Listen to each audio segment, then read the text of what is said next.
As twilight dims and the night begins to stir, in the hollow moments betwixt wake and slumber, you may find yourself in the Spooking Minutes. Listener, be careful. You're in for a scare.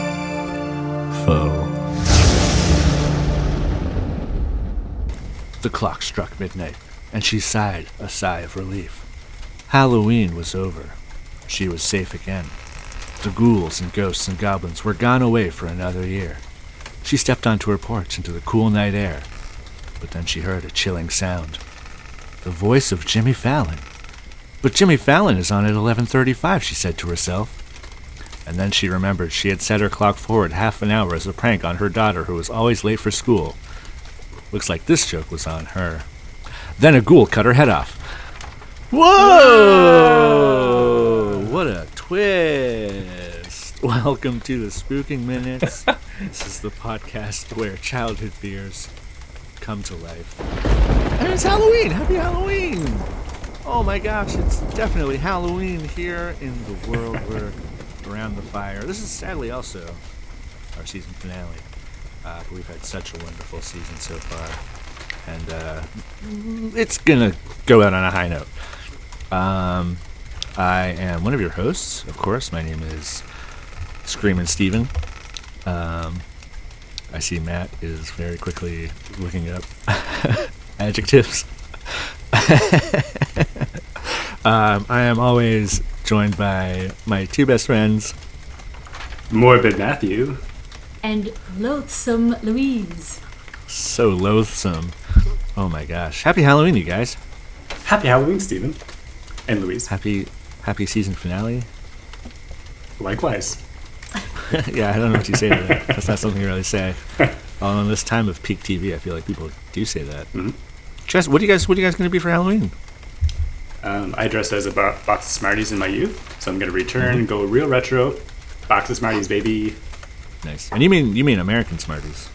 Yeah, the Rockets. What we call Rockets. Mm-hmm. Which is my favorite candy. Yes. We've discussed this at length, and people think I'm disgusting. But man, I love Rockets. They're so good. You're insane. Yeah, I don't really get that. Like, It's sugar. No, but in there's pill so many form. other forms of it by now that you should enjoy differently. They perfected sugar, Matt, and you've chosen the imperfect form. Like the very straight up form. It's like the pharmaceutical form. I feel like it's the pharmaceutical form, but I feel like you could like squish it up and make it powder, and you would just snort it. Yep, straight in the veins. Yeah, but Get going. that's not a Snickers. You know, there's something wrong. I've always thought too that Rockets is really like, it's the gateway drug, the real gateway drug. Like, the gateway drug doesn't happen when you're like 17 and got the wacky tobacco. It happens when you're like 8 and you're like, ooh, these pills make me feel wonderful. Yeah. It started for me with those damn candy cigarettes. Oh yeah. Now I'm on to a full carton a day. Do they still sell those candy cigarettes? I think, yeah, but you have to travel back to 1987. Yeah. They're harder to obtain than a time machine.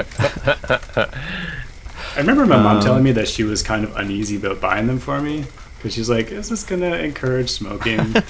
And the answer's probably yeah, because I thought they were Yeah, pretty... look at you. My question is, did you have those Popeye ones, or did you also find those ones that are like chocolate in a wrapper?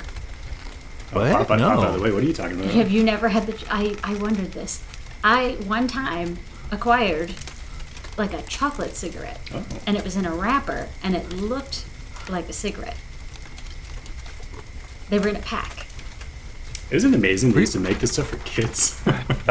I'm more like, what were you smoking, Louise? No, this was real. Like, this was 100% real. And they were very thin when you, like, unwrapped them. Oh. And I was like, okay. Like, interesting. I like chocolate, but this is not very good. and it was in like a paper wrapper. Can I ask you, was it just an actual cigarette? And you're like, this chocolate tastes really strange. No, like it was like for real. Like I'm gonna It look said this up after. Marlboro on the outside. No. There's a fun picture of a camel. No, like I remember having this. Anyway, Right. you were asking about what we were dressed as for Halloween. Yeah, what are you going to be for Halloween? So I know this episode comes out on Halloween, so pretend. It is Halloween. It is Liz. What are Halloween. you talking about? I mean, it is. It totally is. I haven't fully decided. You better get to it. It's like an hour left. It's an hour away. Yeah, no, I don't know. Like, I have enjoyed going as like Indiana Jones in the past, but I feel like now not many people recognize that. Yeah, he's super. He just had a obscure. movie. His movie just came out. Indiana who? But I don't feel like people recognize him. So I like to pick something that is timely, of the moment. Like last year would have been wonderful to be Barbie if I had had enough time to put together a Barbie costume. Just be Brat Summer. I'm going to be honest with you, I finally figured out what Riz is, but I'm still way behind on what the hell a brat summer. So my idea of a brat is like, The dolls. no, you said this the other day. Okay. Do a Brat Summer. Brat's Yeah, summer. because It's like bad makeup and like giant eyeballs and like Yeah. big heads. But and I a think, green T-shirt, from what I can understand, with that says Brat. Yeah, but I understand, like, from my limited surface cursory knowledge of Brad Summer so far today on Halloween, Yes. I understand this to be like when a girl just like doesn't give a F and is like doing what she wants and is having fun and is kind of a mess, but we're good with it. Like she's like in control. Is that what this is? Hey, I don't know. You You're don't know telling me. either? I'm 36. This is what it feels like I've now. never felt so old as And when I see summer's stuff. been over for like 3 months now. We all Yeah. should know this. I by thought Brat I was, Autumn. It's I Brat thought I was Autumn. very cool because I knew, like, I was like, oh, I know the song Espresso by Sabrina Carpenter. And I know that she was maybe on the Disney Channel at some time. And I know that. And that carried me Yeah. through the first half of summer. And then everyone was talking about Brat Summer, and I lost it. I was like, okay, well, you keep it. I'm not going to try. Yeah. Well, we've got a question to get this rolling along. Here's a question for you guys. Spooky question. If you came into possession of a cursed object, either intentionally or unintentionally, would you destroy it, keep it, and try to keep it from harming others, or pass it to someone else? Stephen, may I ask, are you talking about that rash that I said you should go to the doctor for? Oh, No, Matt. This isn't about that rash that I'm 95% certain you gave me. I'm just saying you should take the fourth option, which is seek medical treatment. Look, according to WebMD, every picture on Google Images that I've seen looks nothing like what I've got. And you told me to hold on to your socks, your sweaty socks, for like just a second while you put on your shoes. And I hold them.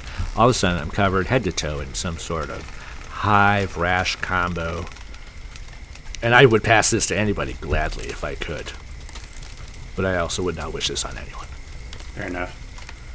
But to answer your question, I'm going to take the third option, pass it to someone else, but I would want to try to make some money on this. So a cursed object, I feel, would be a very rare item. I'd probably put that on eBay. They sell haunted dolls on there. I don't know if you know that, but you can go buy a haunted doll on eBay. Put in that No, thanks. category of spooky objects and charge a healthy rate for it. I'd take the capitalist route. Smart. Yeah. I'm going to be realistic about it. And while the second option is like what I would... The first option of destroy is what I would valiantly do if I was a courageous person. But then I thought, oh, that would make me more of like a Frodo Sam. And in reality, I would probably turn into someone who like hoards it like a little Smeagol. So You're a little Smeagol. probably the second option where like I have it, but I don't even realize like that it's bad. And I'm like, oh, it's mine. So I'm a problem. Everyone around you just keeps dying. You're like, it's fine. It can't be the object. Wrong with them? I would definitely try the destroy it option as well, but I feel like it would be one of those things where you try burning it, and then it just, like it'd be a cursed doll. It just keeps smiling at you as the flames just slowly extinguish, and you're like, all right, time to bury it. Time for eBay. Or take it to Antiques Roadshow. Yeah. Listener, you've maybe said, Stephen and Matthew and Louise, I've heard those three voices, but I've heard another voice. Chuckling away. Could it be? Oh, there he was again. Could it be that there's a guest today? Hello. I am a guest. Whoa, he's a ghost. Or he said guest. But yes, around the fire today. Well, we are sad to say goodbye to season 2. We are very happy to say hello to our guest. And joining us today, we have the wickedly talented musician, singer, songwriter, song listener too, we'll find out, and general guy around town. He's also just a wonderful human being. It's Emmett O'Reilly. Thank you. Thank you for having me. I'm very excited to be here. Thank you so much for coming. Yeah. I guess my number one question, do you listen to songs as well as write and play them? I do, and I might even argue that sometimes I enjoy that more, you know? Whoa! Listening to tunes is hard to beat. And how many are we talking? How many songs have you listened to? Ballpark? Because I have a good, Probably I don't like need to brag, but I have 5 to 10 at least, you know? Whoa. That's But, good. Keep it realistic. Yeah. Well, I don't know. I don't want to fucking inflate the number. Sorry, am I allowed to swear? I kind of Oh, yeah. You plowed can curse. straight into that one. I don't want to inflate the numbers too much or anything, right? I want to be realistic, but yeah, you know, at least 10. Whoa. Smart. How about you? Do you all listen to songs? I've dabbled. Yeah. I'm aware of these tones that are musical. Sometimes. Yeah. Sometimes I give it a try. Rhythmically. Question, what would you do if you came into possession of a cursed object? What if it was like a cursed guitar? Or like Okay. Wow. a cursed 2-input recorder? So see, that changes things, right? Because I am a big fan of cheesy movies where a cursed object is used to acquire fame and talent and prowess. You know. I think though, like just run-of-the-mill cursed object that I had no special affiliation with, like it's not a guitar, it's not like a thing that I would use, like say it's like an old boot or like a Coke bottle or something like that. A cursed Coke bottle. Right? I feel like my hope would be that I would destroy it, but I also feel like I'm pretty wary about the destruction process of a cursed object, and I don't want to make things worse. So That's a good call. Yeah. here's the thing: is I'm kind of straddling all three answers because I think I would hang on to it unless a person capable of destroying such a thing were to present themselves to me and be like, "Hey, I know what I'm doing. I can take this off your hands," and I'd be like, "Okay, it's all yours, please." Yeah. Now, I learned I think around Christmas, I didn't know this about you until I think you were posting about some horror films on your Instagram. Oh, yeah. I didn't know you were a horror head. It came about a little bit later in life, probably, than most people, because I feel like a lot of people start watching horror when they are younger, and I was a very scared kid in general, and had a pretty like active imagination, and really steered clear of horror movies until I was probably in university, essentially. Okay. And then, met some friends who were into that kind of thing, and originally kind of got sucked into what I like to think of as like the couch commentary aspect of it, like just kind of making fun of stuff with your friends while horror movies are happening. And then like really got sucked in. I feel like probably the first one that hooked me was The Omen. I saw The Omen like second year university or something, and was like, boom, I want whatever this is giving me, and have been since then kind of just taking in all of them that I can. You watched that, you were like, it's all for me, Emmett. Right? Yeah, exactly. Was that something like did you have like an entry level, kind of like, I know Goosebumps was something for us, Yeah. Or were you fright curious? Absolutely, and you mentioned that in the pre-questionnaire, like Goosebumps specifically. I read a ton of Goosebumps, and was always very into. I would say like Halloween themed things or like spooky themed things. I did not like to be scared. I did not like the actual feeling of scariness, but I was really into that kind of stuff, and Goosebumps in particular, like I would say, was the big one. I read a lot as a kid, and it was all just like Animorphs and Goosebumps, and that was pretty much it. Animorphs definitely has like a body horror element I didn't think of until just now. Absolutely, right? I mean, they get pretty descriptive with the transformations of and like really talk about the whole process for maybe like a page or something, and insides squelching and bones cracking and all that kind of stuff. It's like, it really gets descriptive. So I hadn't thought about that either. That's really interesting. Yeah. Plus, you could get stuck as the animal. Wasn't that a part of it if you didn't turn back? What was it? More than 2 hours, right? Something like that. Yeah. Tobias did get stuck as a hawk. Red-tailed hawk. Yeah. Yeah. Which sound is the sound of a bald eagle? That's a pre-recording combo, but yeah. We should have been rolling at that point. That would be a nice full circle moment. Just the word squelching. You don't really hear squelching outside of like horror or like sci-fi. Like, or like you're not watching you're not watching like you're not watching like the like wet boots. Wet boots? Wet boots. They squelch. Yeah. They squelch for They sure. Squelch. You're not watching like like the Food Network and it's like captions. It's like squelching sounds like making mashed potatoes or something. I actually saw my favorite. They do squelch. Well, they would squelch probably, right? I feel like anything that kind of has a bit of suction as you try and escape it, that's maybe squelching. Is that? There's a squelch. A little moisture. Yeah. I saw a really great caption. I was watching this movie recently, and it didn't make a lot of sense. There was this dream sequence where this lady woke up and she was just covered in snails, and it was just a picture of this lady covered in snails, and snails slurping was the caption. And I love it. I want to get that picture, So you said you were a scary kid. What was maybe your biggest fear as a child? I had a few that come up. The biggest, most notable one is the live-action Grinch. I was really, really afraid of Jim Carrey's The Grinch, and it was an issue for me. I had a lot of nightmares, and I had a lot of sleepless nights in general, just being afraid that the Grinch would get me. Was that worse at like Christmas time or? No, well, I mean, it was bad because the movie was coming out and they were showing a lot of commercials for it. Right. But I don't think it was specifically a Christmas. It wasn't a holiday fear. It was an all year round fear. Yeah. What is it about him in particular that you didn't like? What and it's funny because I watch it now and I'm like, this is great. Like Jim Carrey's amazing in this, and the performance is awesome. I think it's the fingers. Ooh, yeah. You know what I'm talking about?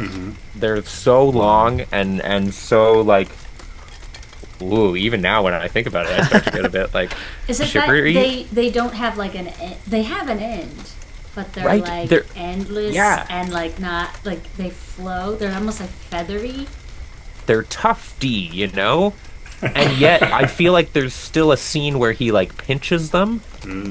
And that's unnatural to me. It's a bit of maybe an uncanny valley kind of thing going on, I feel like the finger. There was a particular scene that I remember from the trailer where the fingers are the first thing to like creep around a door frame, and then he like pulls himself in, which I feel like is straight out of a horror movie playbook in general. Yeah. That's like they were essentially mocking a horror movie. So it's interesting that it had the real effect on me as a kid. Was it a combo of things or just the hands?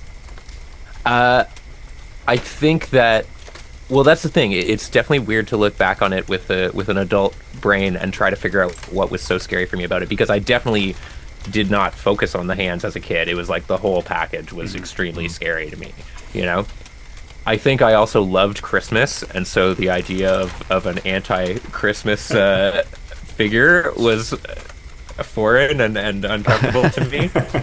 Yeah, I don't know exactly what all rolled into that for me, but I am telling you, I was really scared and unsettled by the live action Grinch. Cartoon Grinch was fine. Okay. Yeah. Live action, oof. Oh my god. Did you end up like watching the film? Did that like him becoming? I haven't actually seen the live action one. Did he become? you I'm not? assuming he becomes good like in the like the cartoon. He does. I don't want to spoil it, but his heart grew 3 sizes that day. Oh my god! No! He needs a heart attack in the live action one. Yeah, right? It sounds like it would probably not be very comfortable, all in all. You know What a what? twist. I actually had a bit of a remarkable, like, not that I was like, I feel like this is my talk show moment where I was saving my big story for the podcast or whatever, but there was I did have to come to terms with this fear in a big way because, so I was in like grade 7 at the time, which I feel like is probably kind of old to be terrified of the Grinch, and my friend Luke Rynan, who maybe you guys know because you're we grew up in the same area. Luke invited me to his birthday party, and his birthday was in November, and they were going to see the Grinch in theaters for his birthday. And so my mom, being like fully aware of my fear, said like, "Oh no, like Emmett has a hockey game that day, he can't come." Oh, that's nice. So I was like, "Oh my god, thank you, Mom! Like, I don't have to like figure this out." Mom. Yeah. Yeah, you guys ready for this? Yeah. They changed the date of the whole party so that I could come. Oh. And my mom was like, "I'm sorry, I don't know what to do. You gotta go." That's His hockey games changed too to Right? whatever date you're choosing. And at that point, it's like, oh my god, like you changed the whole party so I could go. Like I gotta go, Yeah. And I remember going to the theaters, and I kept my feet like off the ground the whole entire 2-hour movie. Like I just hugged my knees basically to my chest as subtly as I could so that no one saw me. And it went fine. It was definitely scary at times, but I got through it. Perhaps my heart grew 3 sizes that day as well. It was fine. Mostly from fear. Yeah, it was a fear swelling. But yeah, no, it went okay. And from that point on, I honestly don't really remember having that many like nightmares or issues with it. I feel like it was a real hurdle that I got over. Yeah. Yeah. What are the odds? What a friend. I mean, that's the thing. Like, I don't know if I ever really talked to him about that because obviously I was embarrassed to admit my fear. But that was a really nice thing to do. And so, if Luke Rynan ever happened to listen to this podcast and hear that was so nice. Yeah. So thank you. Your other option was just to, immediately unfriend him. Luke, I don't want to come. That's the thing. Yeah, just be like, sorry, man, it's over. I hate don't to wanna be your tell friend you this, anymore. but I don't like you. And that's the thing. It's a small town, right? So it just would have been awkward for the next like 2 years while we finish out grade school together, and he has no idea why I didn't want to be his friend anymore. You finally just tell him, it's like pouring rain. You're like, it wasn't you. It was never you. It was the Grinch. It was the Grinch. Yeah. But yeah, I feel proud of overcoming that particular fear in that way. It was nice. That's so great. If you had known at the time that Jim Carrey was having constant panic attacks under that makeup, would that have made you feel better? Is that true? Yeah, he had to do therapy and Oh my god. I forget meditation before as he was doing it because he was having tons of panic attacks and stuff. It must have been intense, and it's funny that comes up because I do find that that's like a sweet spot for me in terms of enjoyment of movies where practical effects were still so necessary, obviously, and I don't know, yeah, it is intense to imagine being under that much makeup and costuming for I don't know, your entire day for a month. Sitting there having it put on for hours and then just it's a weird claustrophobia because that would be so binding and Hot, definitely probably itchy. Yeah. I would imagine Oof. because now it would just be a guy with a big belly and just a bunch of dots on him and they would just CGI it, but Yeah, doesn't quite hit as hard, I'm just kind of sorry to cut in because this is not really related either, but No, yeah. I'm kind of noticing something too, which is I'm really fascinated with a very stupid genre of movies called like Christmas horror, and I never even put together the fact that this is probably something that I have been mulling over because of this specific fear for a long time. But yeah, over the past couple of years especially, I've been very, very obsessed with finding like the weirdest Christmas themed horror movies that I possibly can. I guess perhaps I've just made that association now because of this.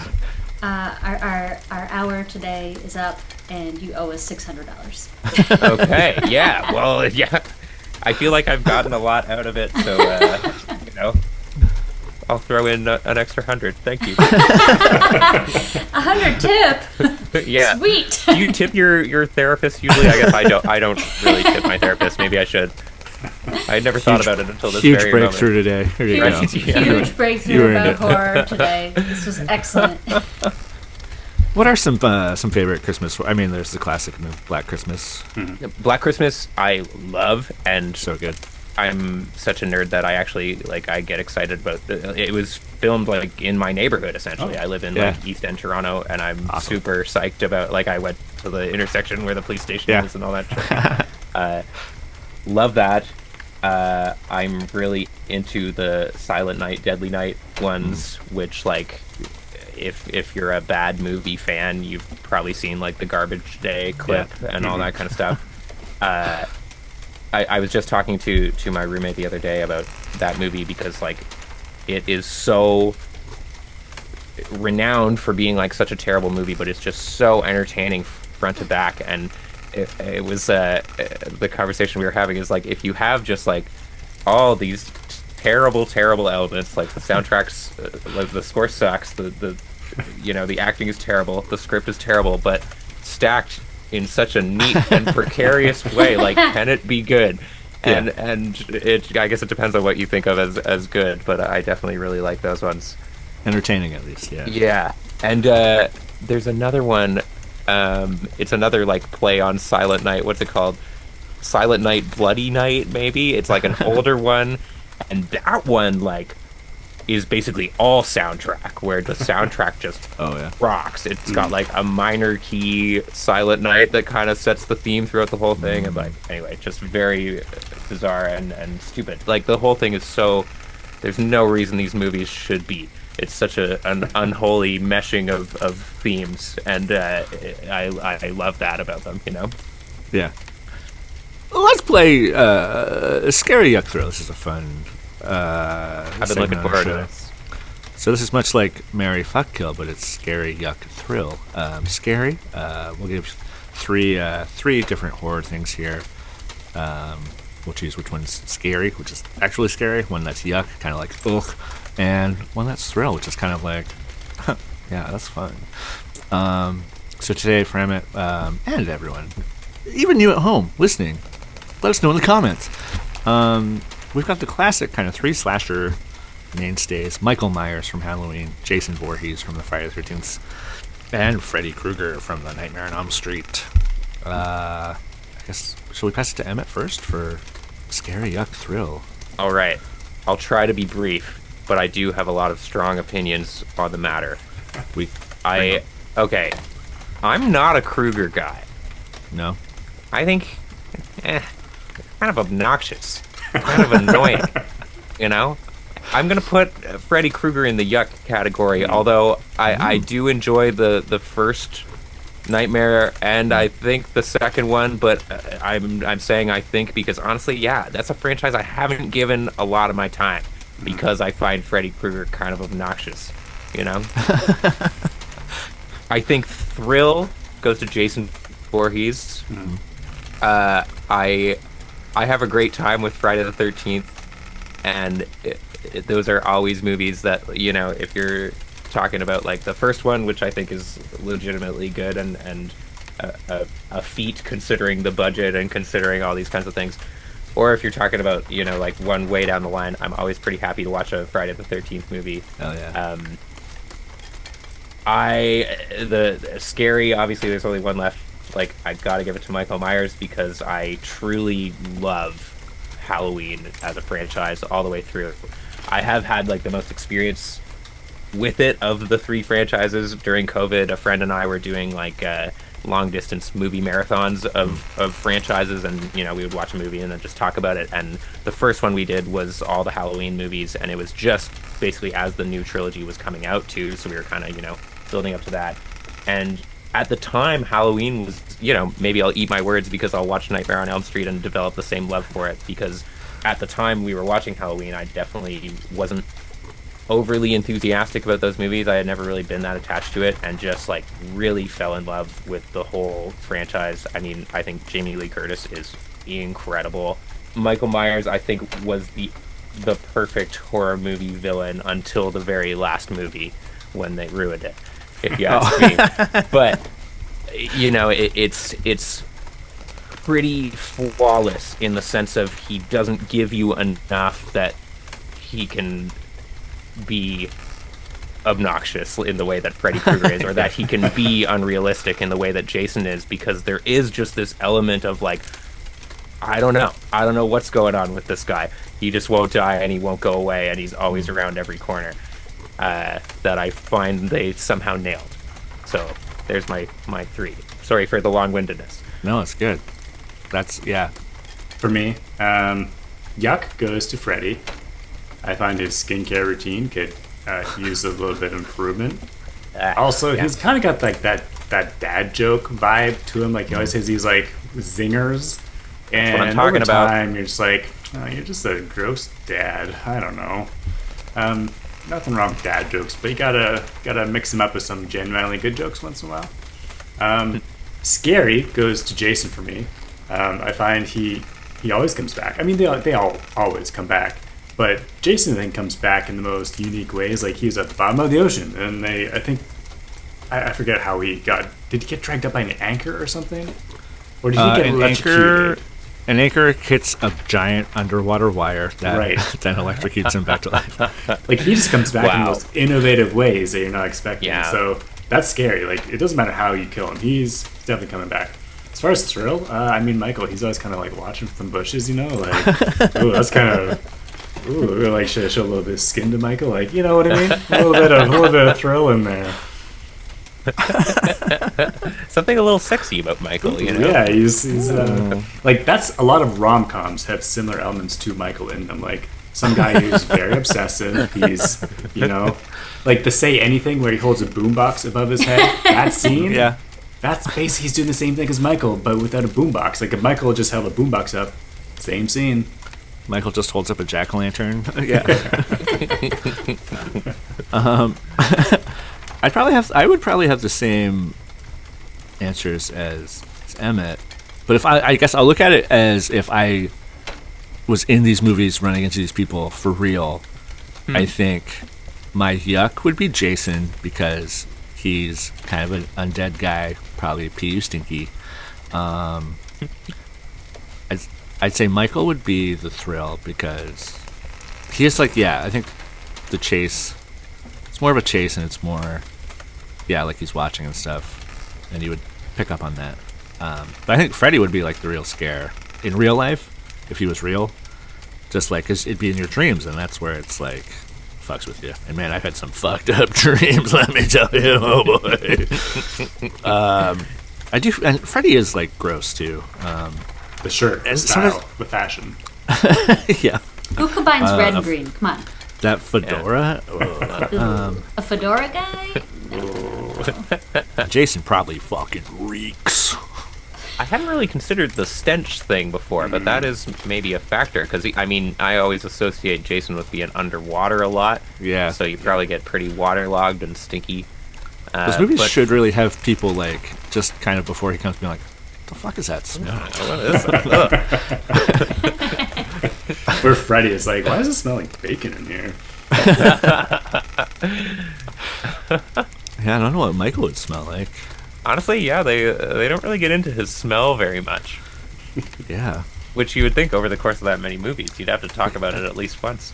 I guess those overalls are from like a garage. He might smell kind of like And it seems like he's always breaking out of institutions and murdering someone and taking their clothes. So he always has a clean change of clothes too, which I guess would help with the overall stench. He's comatose in some of those movies. He's probably getting sponge baths still. That's true. Yeah. Just for fun too. We played Scary Yuck Thrill. Oh, Louise, we can get your Scary Yuck Thrill. Well, Of these 3 characters you know so well. yeah, that's the thing. I think that all of your answers were very compelling, like the reasoning behind them. And as someone who watches a lot of Sanderson sisters, I don't know that I have enough to contribute here. I gather that Jason is this underwater, scary, undead, smelly. Hockey mask. Yeah. Jason hockey is the mask hockey knife. mask Yeah, he's a guy. hockey mask guy. Yeah. I mean, Freddy Michael has is a the mask guy too. who like kills people in their sleep, and he has a really awkward hand and face, and Yeah. a horrible sweater. And then there's Michael, who Different. He's a different mask. It's a mask, but what's his mask? Just white. Yeah, it's just like a regular face. And he's it was in a like William a Shatner blue, mask, actually. like a blue Coverall jumpsuit kind, yeah. thing. Okay, Yeah. but what's his deal? He's a knife guy mostly. Killed his sister on Halloween night as like a 6-year-old, and then was in an institution for a long time. You didn't know that? No, and we just looked him up. He's very scary looking. Oh, okay. Oh my Yeah. god. Yeah. Okay, so just based on that, I've never seen what does Jason look like? Show me what that he has is. a hockey mask. That's a A hockey mask. Jason Voorhees. So I'm gonna say, I gotta see the options again. Okay, let's say Thrill is Jason because he does look like a tough goalie, and like I'd just be like, whatever. But it's more clear what the others are. And Freddy is yuck, and scary is Michael. That is scary. Like that mask alone, like coming at you with somebody with a knife. No. The hockey mask, on the other hand, there's nothing inherently super scary about it. It's protective. He's being safe. It's a great idea if you're playing hockey. Well, I assume Yeah. maybe he's a hockey dum-dum. Maybe I can just like hit him in the nuts and run away. That's the thing. Did anyone ever try that? Just jerseying Jason? Hey, over there, I think it's a hockey recruiter. Moving in a different direction from Scary Yuck Thrill into a legit Marry Fuck Kill, going off of your The Grinch, we'll do a Seuss version. The Grinch, the Cat in the Hat, and the Lorax. Marry Fuck Kill. Ooh. Should I go first? Am I the... Sure, yeah, whoever's good. I think I'm ready. I would marry the Lorax. I love the Lorax. You know, I know that already. I think our views line up a lot. I love that he's brave enough to speak for the trees when it seems like a world of people did not want to hear it. Yeah. So yeah, marriage proposal instantly for the Lorax if the Lorax would have me. This is kind of okay. So maybe a weird take, but I feel a lot of affinity for the Grinch now that I've overcome my fear, and that there's maybe a little bit of like tension there. So like, maybe I'm having sex with the Grinch, and I feel like that fits because I don't know the story of the Cat in the Hat that well, but I kind of just feel like he's a bit of a fucker. You know, he comes in and like messes with these kids' lives. And, like, isn't he supposed to be babysitting them and gets them into trouble or something? I think so. Yeah, very negligent. You know, what's that all about? So I think that's my order. I think for sure I'm also killing the Cat in the Hat. Partly because, I can't imagine anything other than the Mike Myers version of it, which seems horrifying. Maybe that's where I'm getting this from. Yeah. Very uncomfortable. I think I'm gonna marry the Grinch. Oh. I mean, he does, I'm sure he can bring up people, but you can tell he is capable of love. He's very creative. He created that whole Santa suit in like one night just out of stuff he found around. He's got a dog. He's got a nice home overlooking His a own home. wonderful view. Yeah. Yeah. Skiing whenever you want. Do you feel like this is a bit of an advantageous marriage there, Stephen? You're kind of you're attracted to a lot of material things that the Grinch has going on here. Well, he's the also got seashell, that green ass. I mean, I would touch him with a 10-foot pole. And then I'm fucking the Lorax. He likes the trees. I'll show him some wood. I'll go for a mustache ride. He's got that mustache right. I think my answers are the same as Emmett's. The Lorax just seems like his heart is in the right place. He has some great environmental ideas. I appreciate that. He's progressive. He's ahead of his times. I'm into that. Gotta kill the Cat in the Hat. Like, I always thought he like broke into the house or something. Like, was he even invited? I have to review my Seuss, but he was invited. Like, get that cat out of here. You know? It's Was not it a break and wanted enter? cat. I don't know. Even if it wasn't break and enter, the Michael Myers version is so uncomfortable anytime I see it that get rid of it. And back, oh baby, the Grinch. Oh yeah, let's go. Get those You're a big green mean fingers one. all over us. Oh yeah, I think what those towns could do. I'm gonna match exactly what you said, for precisely the same reasons, except more on Steve's reasoning for the Cat in the Hat, because I can't picture anybody but Michael Myers as that scary one, which made me realize that like Emmett's fear of the Grinch one, the live action, just totally applies to me and Cat in the Hat, which I've never I've seen clips of, but I don't think I've seen the full thing. And Mike Myers as that Cat in the Hat is terrible. Like, it's a terrible idea, and I think that movie has got to have like a really bad. This one was, I remember it was really bad. Like, people talked about how bad it was. But yeah, my idea is like I would want to kill both the Grinch and Cat in the Hat. Just Yeah. kill them all. Yeah, like Check the Lorax in there too. Who cares? no. No, we like the Lorax. We like it. Emmett, thank you so much for doing this, for being a guest. My pleasure. This is so much fun. Thank you for having me. So happy to hear. Anything you would like to plug? How many bands are you in? I like to mess around, so a lot that I mean there are a few main ones that I definitely focus on a lot more. I'll say like probably 3 is the number that I cap it at, but I like whenever somebody asks me if I do have the time and energy to do it, I'll kind of join in. So it's probably Nice. More. But yeah, at the moment, not a lot of recorded music, but just a lot of shows going on. I feel like I guess like the thing I would plug is like my Instagram account, because usually I just post about all the shows and things like that I'm doing there. So Emmett O'Reilly 138, all in one convenient added format is how people can find all of that stuff. And yeah, that's kind of the focus right now, is just trying to play a lot, and that's been cool, because definitely during the pandemic it was a lot more writing and recording focused. So I feel like things are finally opening up in a way where like there's some fun shows happening, and yeah, that's sort of the plug, I guess. Awesome. Well, thank you so much. I just want to say we love you, Emmett. Guys, that's very sweet. The love is very mutual. Thank you so much. I was so excited to be able to do this. Yeah.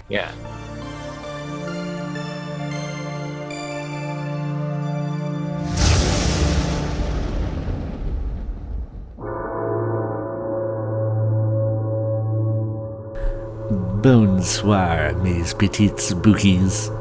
I am star of stage and screen, and owner of the briefly opened Rat Cafe. Sure, it's cute when it's cats, but if it's rats, it's a major health code violation. Tuh.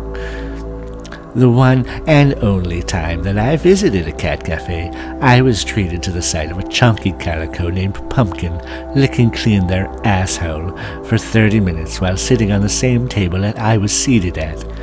Then they proceeded to hork up a fat little furball that I am sure released a fecal plume and contained no less than 30% of their poor tongue-shaped rectum.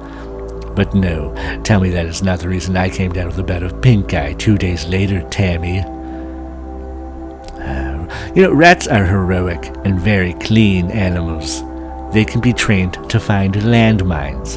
What are cats doing? Eating you if you happen to pass away in their presence and aren't fed after 20 minutes. Also, $8.50 for a scone.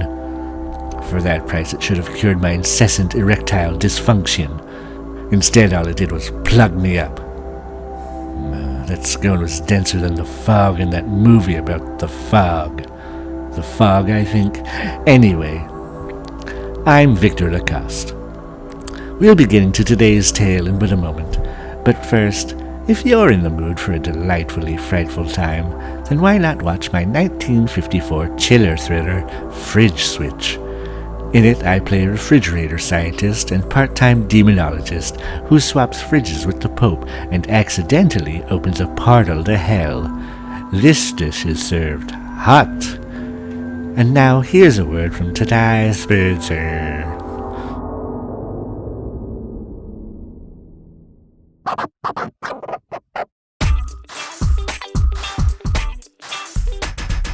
Get fit, be cool. Don't quit. Move your body, move your bones, keep your skeleton inside of you.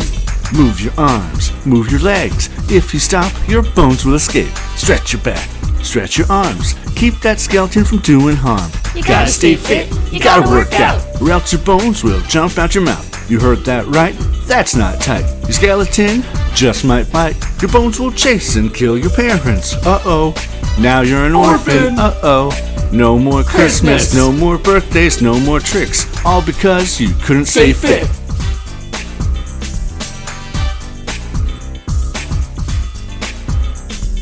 Stay fit. Don't quit. Them bones will exit. Kill mom, kill dad. So sad, feel bad. So long, Grandma. Goodbye, G-Pa. Skeletons tearing up right through ya. No more brother, Tata, sister. Your skeleton gave them the twister. Pop their heads right off their body. All because your squats were shoddy. Stay fit. Paid for by the parents of dumb, lazy kids.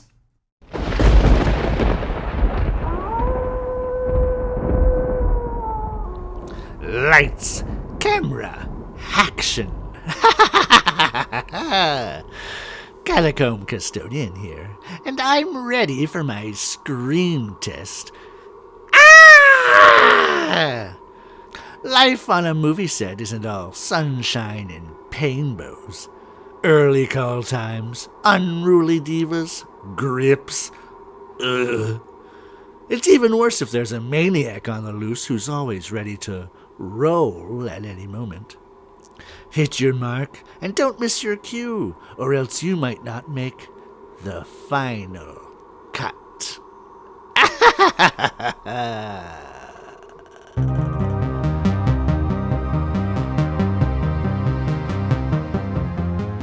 We open on a locale of which I am intimately familiar, a film set.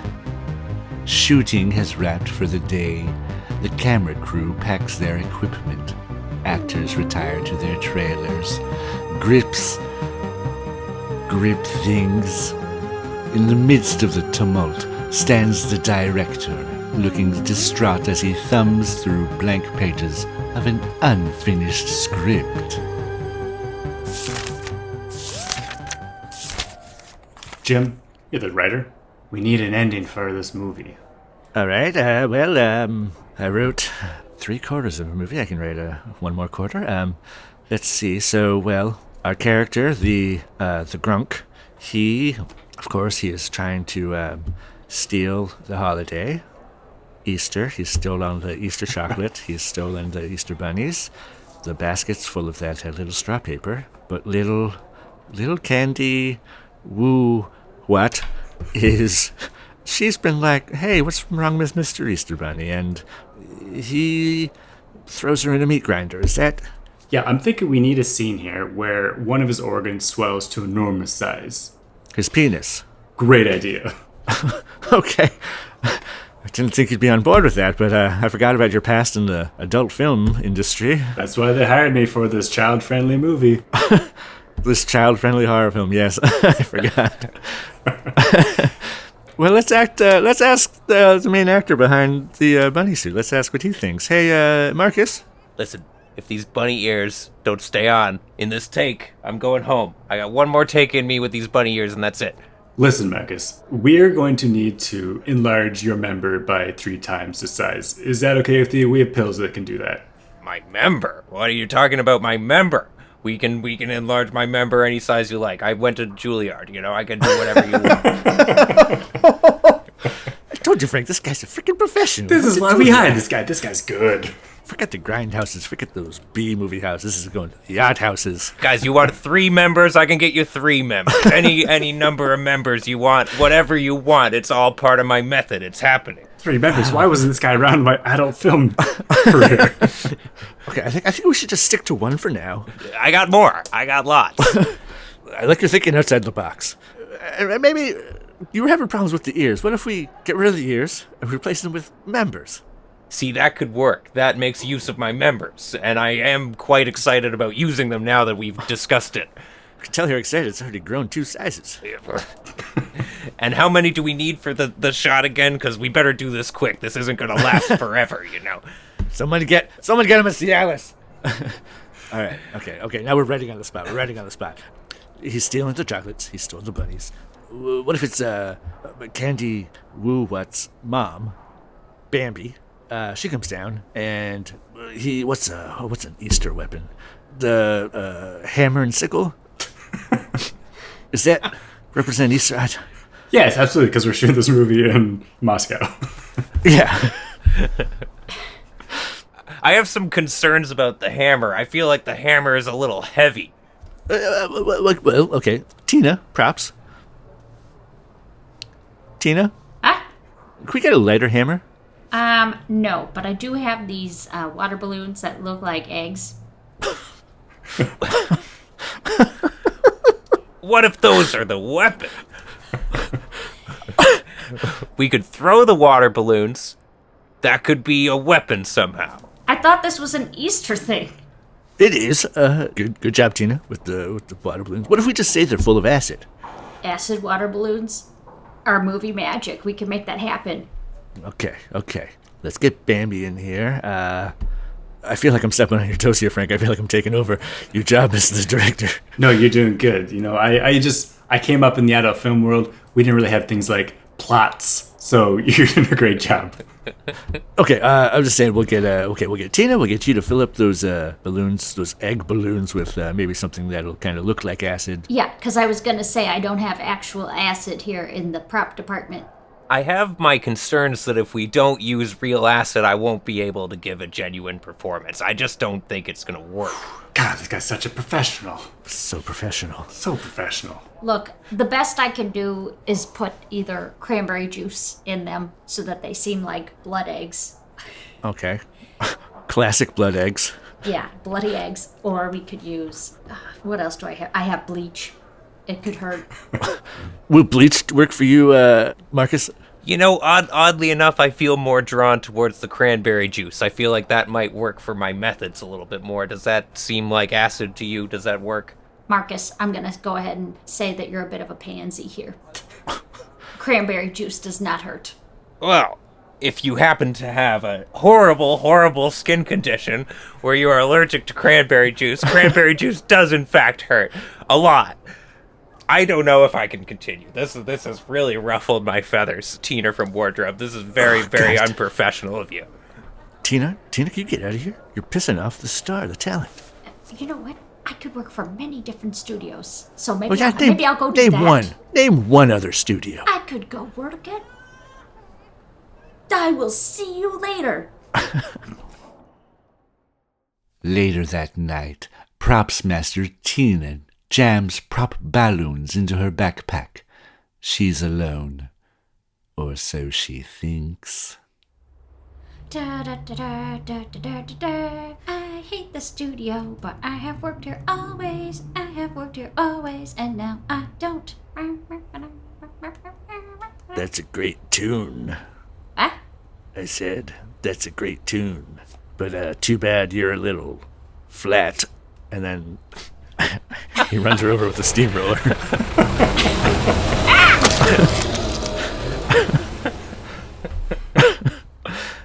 Cut to the next day. Yes, the next day. Amongst the hubbub of the film set, the director who doesn't direct stares dumbly at the still blank pages of his unfinished script. So, what is plot? Screenwriter boy, can you explain it to me? Hey, well, Webster's dictionary defines plot as an area of land on a farm. Huh. Oh, I don't think that has anything to do with what we've been writing. see, this is why I didn't go to film school. You can just look it up in Webster's. Yeah. So, I haven't seen Tina yet today. Have you, Well, we were pretty hard on her. Do you think she just, like, went and worked for Oh, that? right. She quit. I forgot. Yeah, Why yeah. would we see her? Yeah, no, she quit. I actually have seen her. She was Marcus? completely flattened in the back room back there. Did you guys notice that? What are you talking about, Marcus? That was something I thought was a little odd this morning, but I did see her. Yes, she was completely flattened. She's a very skinny person. I mean, it's not Yeah. unusual. It's true, but a little flatter perhaps than usual. Sure, her personality wasn't the most lively, but, Perhaps it was nothing. Well, no, let's go check it out. We should probably see if she has a great new diet plan that I can take up on, or if I'm she's... curious. I want to see if she has these, blood eggs that are made with cranberry. A director, screenwriter, and actor walk into a bar. Oops, I mean they walk into the scene of a grisly murder. Well, she is very flat. Mm-hmm. You weren't wrong about that. I was telling you, I thought a little more flat than usual. It seems as if rolled over by a steamroller or something of the sort. It looks as though she spilled the cranberry juice. Really unprofessional. Really unprofessional. Now, I'm not a medical doctor. I'm a director of adult films who, for some reason, got put on a legitimate movie. However, can you live as a human being when you're this flat? Or does that make you unalive? I'm just a writer who doesn't understand what plot is and can only write 3/4 of film, but I did major in biology at Harvard University. And according to my professor, no. So if I'm putting two and two together here, could it be that Tina, our prop lady, is dead? Sorry, I don't know why I stuttered there. Is she dead? I'd say that's the only logical conclusion. Oh, okay. Well, should we start shooting? Yeah, that's tragic. I mean, she quit. She doesn't work for us anymore. So we've got a new prop guy. This is Mina. Mina does speak. I interviewed Mina very recently. Hello. Hi, Mina. Is this the studio I'm working for now? Yes. Okay, and you need Easter props to kill people. Yes. Okay, and the plot of this movie is exactly what? About 3 acres. Sure. Yep. Okay, are you aware that that mirror over there says, I was killed? It just has lipstick all over it that spells out, I was killed, and there's a dead woman right there. Very curious. None of this came up in my interview. Well, events are unfolding. She's also unfolding. There's more of her unfolding. Wow. Look, she's got lipstick. There's a lipstick in her hand, which was pretty flat. Look, I'm part of the union. I'm pretty sure this is not okay. I asked specifically, were you replacing an existing role in the interview? And you guys were like, no. Well, there was a role with that steamroller over there. Have you heard of Wemyss?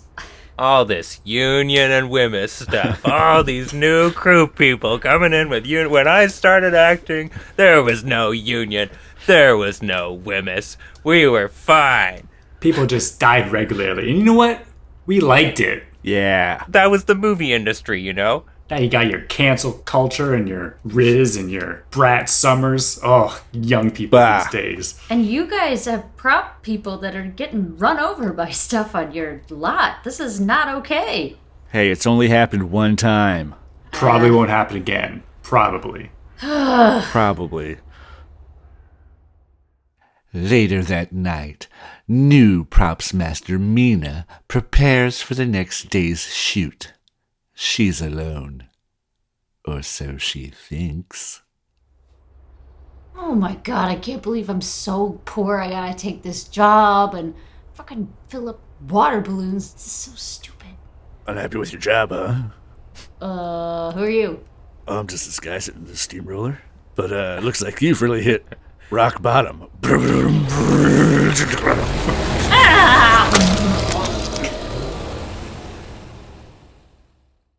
The next day, as he's wont to do, the director looks bewildered amid the bustling film set. Hey, have you guys seen Mina? Who's it? The new prop girl. Hi! Oh, this must be Trina, the new prop person. Hold on, just to clarify, why did we get a new prop person? I thought Mina was a great choice, despite her union affiliations. I was under the impression you needed a prop person. Yes, because Mina just folded under the pressure, I would say. I mean, she didn't show up today. We need a prop person, Frank. Wait, is my name Frank? I think it was. Okay. I don't remember anymore. Oh god, this is off the rails. No, this is going great. You've told me so many names. You've had to change your name so often because of your, dalliances with the adult film industry. All right, well, that's great then. I'm glad you took the initiative to get a new prop person before we even know what happened to the second prop person. Let's go to the prop room right now and gather up those props. Wait, what's this? Oh no, another flattened prop person. It seems like she is also flat. 2 flat props people in as many days. It's almost like there's a pattern What's the pattern? that people get flattened in the prop people. And then they write on a mirror after they're dead / flattened with lipstick saying, I was killed. This says, I was killed too. Yeah, it says I was killed too. Curiouser and curiouser. I'm Interesting. definitely not taking this job. Trina, please. You get $500 a day. Whoa, $500 a day? A day. Maybe if you make it $600 a day. Oh, you're hard to negotiate, but you got it. Okay, so what do you need? Balloons. We need balloons filled with cranberry juice. Unless you can get acid. Actually, I do have an acid guy. Marcus, do you still want real acid, or do you still like the cranberry? I think for $600 a day, we should spring for the real acid, you know? Okay. Bambi, how do you feel about that? I mean, whatever for the project. I'm sure I'll wear some sort of anti-acid cream, right? Nope, don't got budget for that. Are we going to use this lifelike bust of my head? No, that's for my private collection. Well, I wish I hadn't heard that, but, well, this is surely going to be the biggest movie of all time, and my big breakout role. So, sure, if you want to throw balloons full of acid in my face, I'm all for it. Such a professional. Okay, I'll go source that acid. Later that night, new props master Trina picks up the phone in the workshop. She's alone. Or so she thinks. Bring, bring, bring, bring. Yes, Charlie? I'm gonna need all that acid in those fasts that I've been talking to you about. You got it, Trina. Fast of acid. I'll FedEx it. I'll need it very quickly. This is a very good job for me. FedEx overnight priority. Do you think it's weird that the past 2 prop people died before me? Yep, sounds like you're probably gonna die too, Trina. No bones about it. That's just a coinkydink. No, you're probably gonna die tonight. In fact, I'd probably look around you right now just to check if there's a steamroller. Don't see anything. Buying acid, huh? Hello? Buying acid, huh? But not like drugs. Well, do you know what acid is on a pH scale? I Say 7. I think it's 7. Who are you? I'm Charlie? Chuck? I'm the guy. I'm still on the line. Oh, I was listening in. sure. I'm sorry, you want me to hang up? No, Just stay in on the line? line, just in case. 7. Well, whatever it is, it's the opposite of base, which you're about to be flattened into the base of the floor.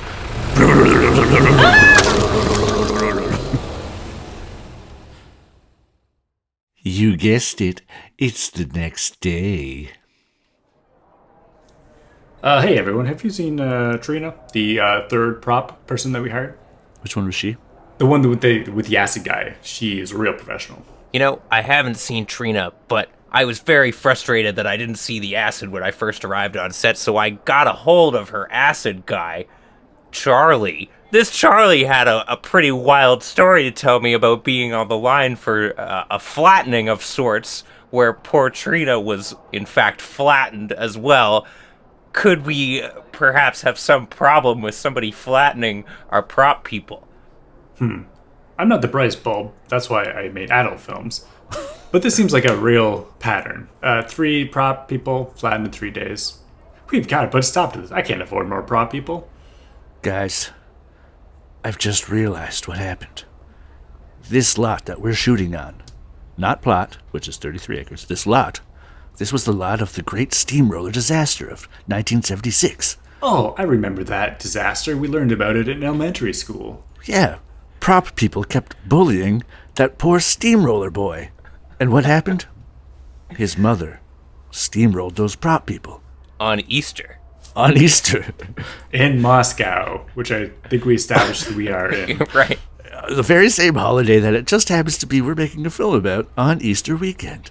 And you know who rose up on Easter? Was it Jesus? Jesus. Jesus? That's the one. Oh my god! Jesus is gonna steamroll everybody. Jesus is the killer! Jesus. Why did I Jesus see that? That made so much Christ. sense the whole time. Of course, look at their hands. Stigmata. They weren't writing on those mirrors that said they were killed with lipstick. It was the blood on their hands, as if they'd been nailed to a cross. There's only one way to stop Jesus. How? Oh, thanks for asking me. I was waiting for one of you guys to say the obvious answer. Obviously. That's quite the pickle. How do you stop Jesus? We have to lure him back into that cave using balloons that look like eggs filled with cranberry juice. And then we've got to put that boulder back with that steamroller. Just like they did in 1976. If there's anything I've learned about Jesus, he loves eggs and will be lured in, but he hates cranberry juice, so once he finds out what's inside there, he's going to be really mad. We've got to roll the stone very quickly.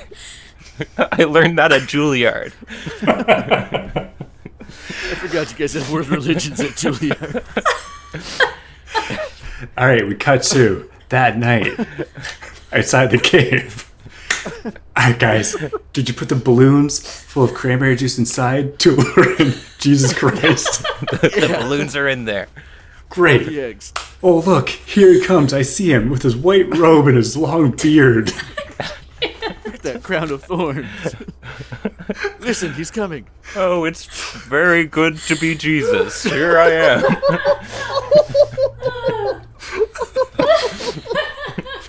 What a lovely evening to be the Son of God.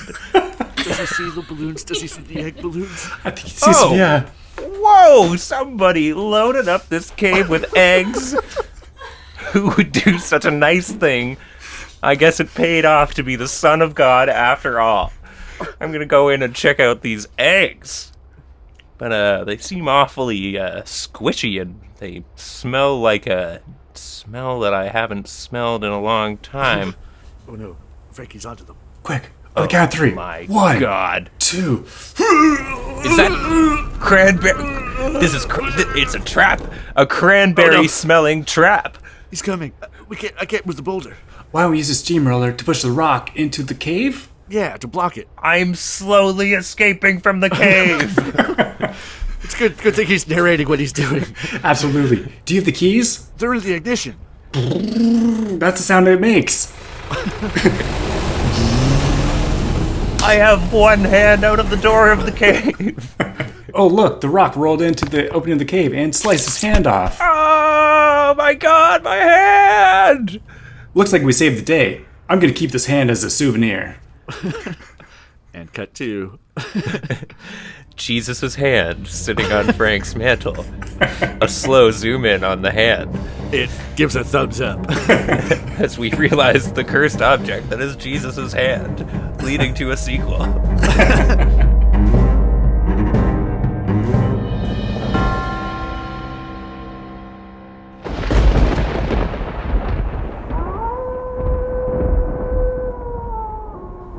Classic Jesus. Man, that's one guy you don't want to cross. And that's a wrap on this story and this terrifying season. But fret not, I'm sure we'll get the green fright for season 3. Until then, stay spooky, get ghouly, and keep being a freak in the streets and in the sheets. From myself, our ghost with the most, and that bitch Victor Lacoste. A bootaloo spooksters. This has been an S&M Experience production, produced and edited by Stephen T. Holmes and Matthew Miner. Theme music provided by John Muter and Birds Got Your Back. Need something made for your creative project? Check out birdsgotyourback.com. Special thanks to the Cultural Collective for the gracious use of their spooky studio space. And if you're looking for more comedy content, subscribe to the S&M Experience on YouTube for monthly sketch comedy videos. And thank you so much for listening. Sleep fright and have pleasant screams. Yes, screams.